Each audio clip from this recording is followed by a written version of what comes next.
Oke, menambahkan produk kita sudah selesai. Kita akan melakukan uji coba cara pembelian produk kita sendiri. Oke, kita akan uji coba produk kita untuk kita beli.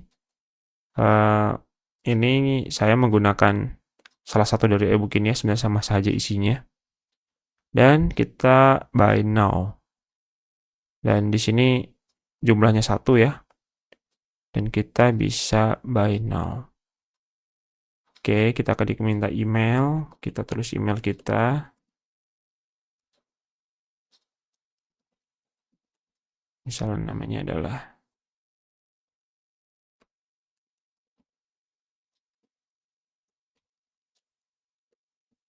kita masukin nomor handphone kita.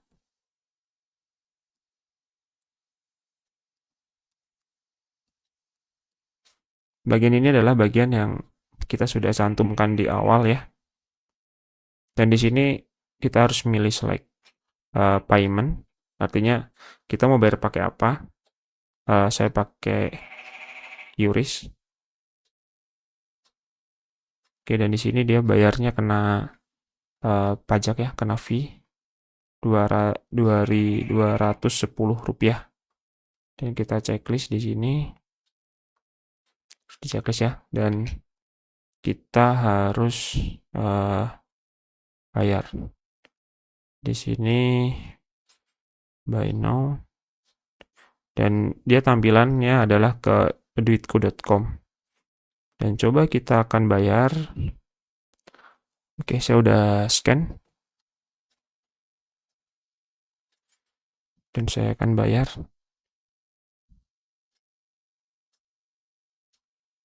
Oke, pembayaran berhasil.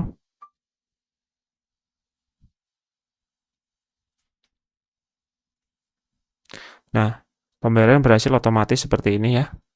Dan Anda dialihkan ke link pembayaran secara otomatis. Kita tunggu aja beberapa detik yang di sini.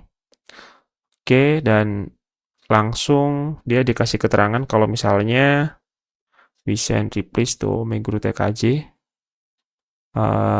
Terus don't forget to check spam. Katanya kalau misalnya nggak ada di inboxnya, maka kita harus ngecek di spam. Dan ini linknya dikasih yang kita buat tadi linknya, dan ini kita udah dapat. Ini adalah bukti pembayaran, dia otomatis diberikan nota pembayaran ya. Dan di sini dikasih juga linknya. Jadi link ketika klik, maka dia akan masuk ke ebook yang kita udah share. Jadi kita jualan akan otomatis. Jadi nggak perlu kita merespon klien kita harus ngirim manual ebooknya. Jadi nggak. Jadi ketika klien kita sudah melakukan pembayaran, maka si ebook itu akan dikirimkan otomatis ke email dari si pembeli itu sendiri atau klien kita. Dan kemudian uangnya kita kemana kalau misalnya udah dapet klien, misalnya kita bisa cek di home, dan di sini ada uangnya udah masuk 30.000 sesuai yang kita jual sebelumnya. Nah, seperti itu. Dan yang berikutnya adalah bagaimana kita untuk menarik si uang ini. Oke, akan kita bahas di tutorial berikutnya. Terima kasih sudah menonton tutorial ini, semoga bisa dipahami dan semoga bermanfaat.